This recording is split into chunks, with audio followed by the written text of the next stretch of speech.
이 다세대 주택이라든가 단독 주택을 살 때는 뭐 여러 가지 는 있지만 재개발이라는 걸 보고 살 때는 상권이 크면 안 돼요. 근데 지금 이 어디예요? 논현동 같은 지역, 요 아래쪽 위쪽 동네는요.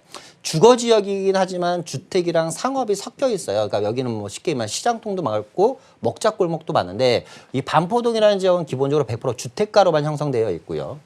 또 하나는 요 지역이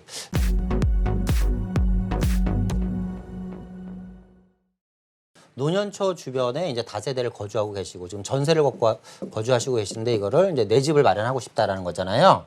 네네. 저는 멀리 보지 마시고요. 바로 옆에 동네 보세요. 바로 옆에. 여기가 어디면 반포 1동이라는 동네가 있거든요. 네. 그러니까 찻길만 하나 건너가면 돼요. 그죠? 요 지역을 한번 눈여겨보셨으면 좋겠다라고 말씀드리는 이유가 뭐냐면 자 일단은 도로를 기준으로 이제 여기가 이제 강남대로입니다. 강남대로고 이 강남대로를 기준으로 오른쪽은 이제 강남구고요. 왼쪽은 서초구예요. 여기가. 근데 일단 기본적으로 이제 이 서초구는 강남구에 비해서 좀 재개발이라든가 재건축이 상당히 활발하게 좀 움직이는 지역인데요. 지금 이 반포 1동을 제가 말씀드리는 이유는 뭐냐면 이 지역은 100% 주거지로만 형성돼 있어요. 그러니까 주택가라는 거예요. 근데 이게 되게 중요한 거예요. 이 다세대 주택이라든가 단독 주택을 살 때는 뭐 여러 가지는 있지만 재개발이라는 걸 보고 살 때는 상권이 크면 안 돼요. 근데 지금 이 어디예요? 논현동 같은 지역, 요 아래쪽 위쪽 동네는요. 주거 지역이긴 하지만 주택이랑 상업이 섞여 있어요. 그러니까 여기는 뭐 쉽게 말하면 시장통도 많고 먹자골목도 많은데 이 반포동이라는 지역은 기본적으로 100% 주택가로만 형성되어 있고요.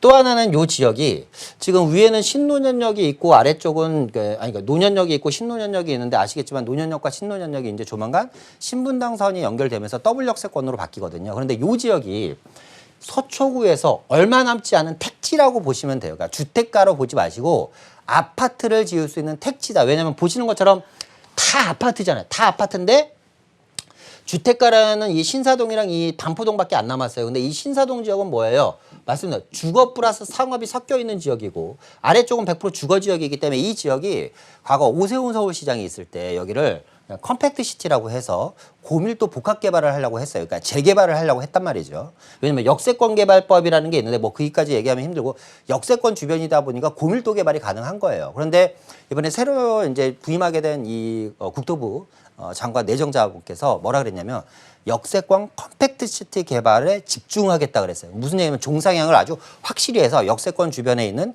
뭐 20층, 25층밖에 못 올리는 지역은 5, 60층씩 올릴 수 있게 하겠다는 건데 강남 3구 중에서 제가 봤을 때 가장 먼저 진행될 곳이 이 반포 1동이라고 보거든요. 그래서 멀리 보지 마시고 가격대는 다 비슷하다 보니까 향후에 재개발에 대한 가능성이 있고 역시 또 주거지로만 돼 있어서 계속 이 지역이 노후가 되고 있고 강남에서 가장 활발하게 이루어지는 게 재건축과 가로주택 정비 사업인데 그 둘 중에 무엇이든 되건 간에 제가 봤을 때 10년 안에 반드시 될 지역이 이란 말이에요. 근데 그러면 강남에서 4, 5억짜리 다세대 주택 하나서 아파트 하나 바뀌면 그 시세 차익이 얼마입니까? 어마어마하단 말이죠. 그죠? 그렇기 때문에 반포 1동 한번 공략해 보셨으면 좋겠고 그 지역을 참 눈여겨 보셔서 반포 1동 쪽으로 결정을 하셨으면 좋겠습니다.